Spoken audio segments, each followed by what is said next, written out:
I'm back with yet another read of one of my articles. When health goes from personal to collective. Though we have safely moved past the resolution month, health and fitness trends continue to hold strong and are expected to gather even more momentum through the rest of the year. What particularly caught my attention were the reports on Strava's confidential move towards a public listing. For a platform often described as the social network for athletes, this moment felt like a signal of where fitness culture is headed and how deeply social movement has become. This article looks at four forces shaping the rise in focus on everyday health and fitness: wearable devices, monitoring apps, gamified contests, and social sharing. Let's start with the first: wearable devices and the pull of automation bias. The Guardian's recent coverage on global fitness behavior highlighted how wearables have slipped into daily routines across age groups, becoming gentle guides for healthier habits. Their prompts and automated cues reflect what behavioral science calls automation bias. People naturally trust these signals and act on them without much thought. A reminder to stand or walk rarely feels intrusive. It simply nudges us into motion. These micro acknowledgements stack up over time, which is why wearables continue to grow in cultural influence. Monitoring apps and the comfort of the illusion of control.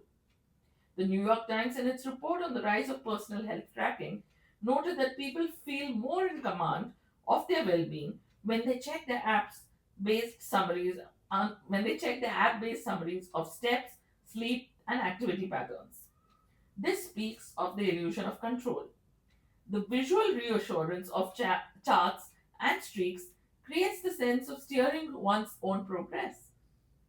Even small improvements feel significant when presented clearly. That feeling keeps users returning, not because the data is perfect, but because it reinforces a narrative of personal direction. Gamified contests and the power of social proof. The Financial Times wrote about the growing influence of digital fitness communities, pointing out that the app based contests often lead to higher activity levels simply because people respond to visible group progress. This is social proof in action.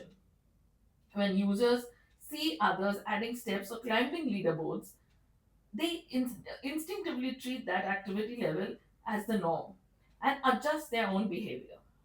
The increase is not driven by just competitiveness, but by alignment with the collective rhythm. The Financial Times observed that this shared momentum keeps users engaged and consistent. Sorry. Social sharing and the rise of a social identity.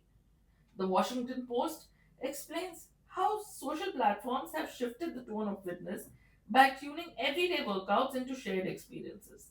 When people post walks, runs, or streaks, they strengthen a social identity tied to well being. The encouragement they receive reinforces this identity and makes the behavior stick.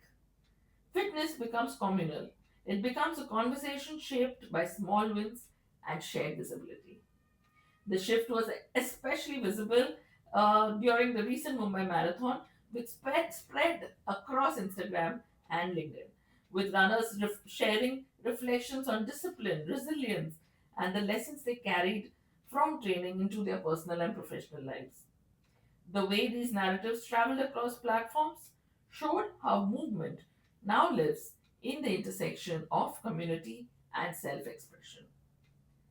Health today is being shaped by the devices we wear, the apps we open, the contests that energize us, and the communities we share our progress with. The months ahead will show how far this collective shift can take us. Hope this helps move the conversation from what works to why it works.